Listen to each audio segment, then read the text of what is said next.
Hi, and welcome to Redefining Sobriety TV. I'm Caitlin Paget, and I'm so excited that you're here first and foremost. And today I wanted to talk a little bit about who Redefining Sobriety is for and who it is not for. So, many of you have probably, whether consciously or unconsciously, formed the idea that you either have a great relationship to alcohol, no problems at all, or you don't. Everything is a-okay until it's not. And then when it's not okay, that the only solution is complete and total abstinence.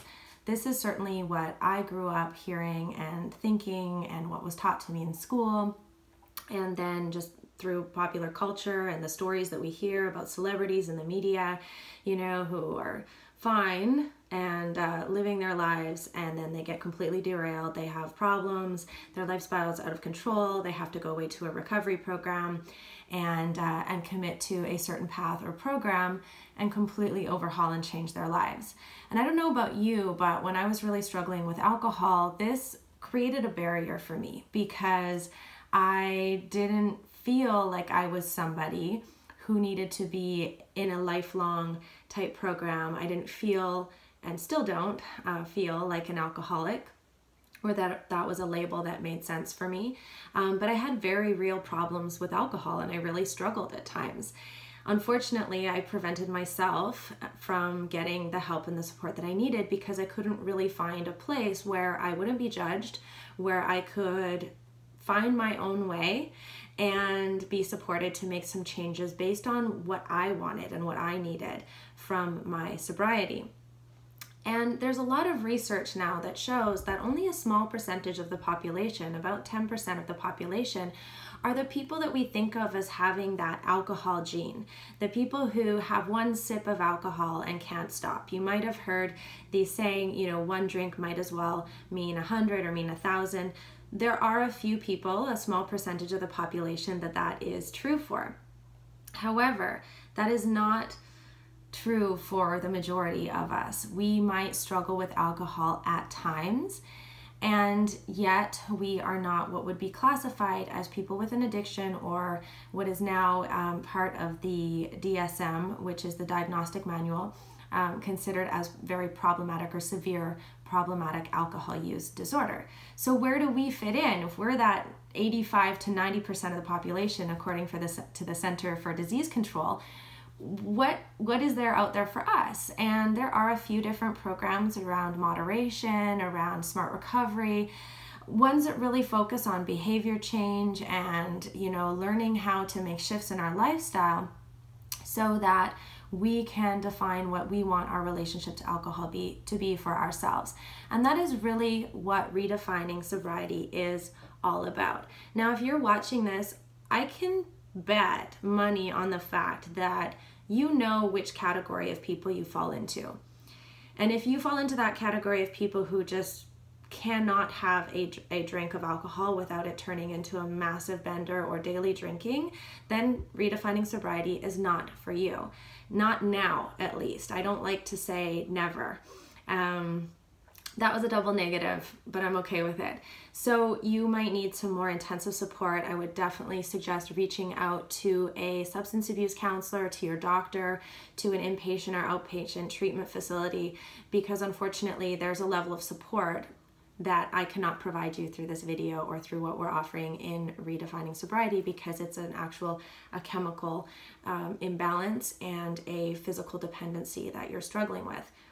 If you're watching this, and chances are you're watching this because you've been searching on the internet and you've landed here because you're looking for an alternative, because there's a voice inside of you that says, you know what, I know that there's another way for me, I'm just not sure what that is. I know that there must be an alternative out there.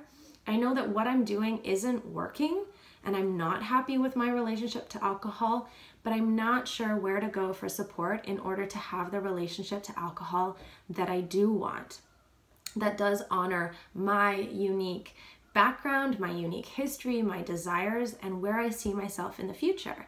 Because that was the thing for me. I struggled with alcohol a lot in secrecy through certain times of my life, and sometimes not so much in secrecy because the people around me noticed. I would disappear. I would drink so much that I was I was gone. And my loved ones would be like, hey, like, where did you go? I consistently would black out. I drink to the point of blacking out. Through several periods of my life, I would drink to go to sleep. Every single night I would drink. And I would take pills. You know, so it varied and showed up in my life differently at different stages. And yet I knew that I was somebody who could have a healthier relationship to alcohol. When I looked into the future, I saw myself as someone who could enjoy a glass of wine here or there if I felt like it and the circumstances were right. And that is what led me to come up with this entire program around redefining sobriety and combining my background in nutrition, in fitness, in holistic health, in positive psychology, in harm reduction, which is the philosophy that's often related to drug policy around meeting people where they're at. So saying it doesn't matter what stage of your journey you're on, you have a right to be empowered to make choices around your own health and to be supported with the resources and the information and the non-judgmental space in order to be able to do that and to figure that out for yourself.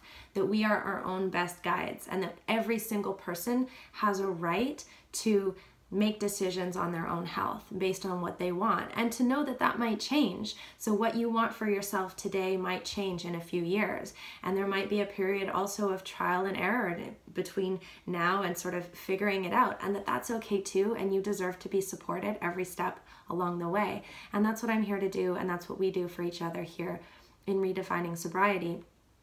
And the most important thing I want you to take away from this video is to know that if you have a voice, that intuition that is telling you that there is a different way for you, even if you don't know what it is, or that you want something different for yourself. You might have people in your life who don't think you have an issue with alcohol, and this happens a lot, you know, and often people say that because they also don't want to look at their own relationship to alcohol. But they might be looking at you, or you might have brought it up with them and said, you know, I'm kind of struggling with this, or I don't want to drink as much. You're like, what? You don't have a problem with alcohol, or you don't drink that much. So you get to define for yourself what your relationship to alcohol looks like. You get to define for yourself what you think is problematic. And you get to define for yourself what your future relationship to alcohol is going to look like. Now, obviously, this doesn't happen overnight. We're talking about habits that have been developed over years and years. For some of us, our relationship to alcohol is one of the longest relationships in our lives. But it is that. It is a relationship. And like any relationship, it can grow and it can evolve. And if you have the right support around you and the support to really dig in deep and do the hard work that's involved in changing a relationship, then it is possible for you to have the relationship to alcohol that you desire. And so really that's what Redefining Sobriety is all about. And, you know, defining sobriety for yourself. So sobriety, or to be sober, means to be not intoxicated.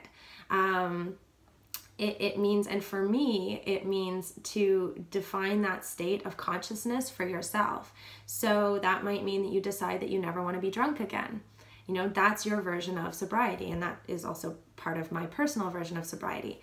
You might decide that you want to be completely abstinent from alcohol, and that is your version of sobriety.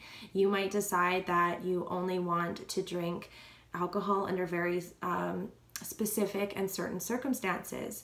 That is your version of sobriety. That is you redefining sobriety. You might decide that you really want to understand what your triggers are and to know that you have this toolkit of all of these other ways of dealing with challenging situations.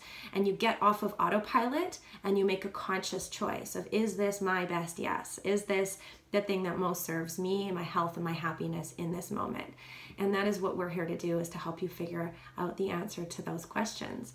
So this is our brief introduction to Redefining Sobriety. I'm so happy that you're here, and let me know in the comments, or feel free to reach out to me at hello@CaitlinPadgett.com, and we'll be in touch to dive deeper into your journey around redefining sobriety.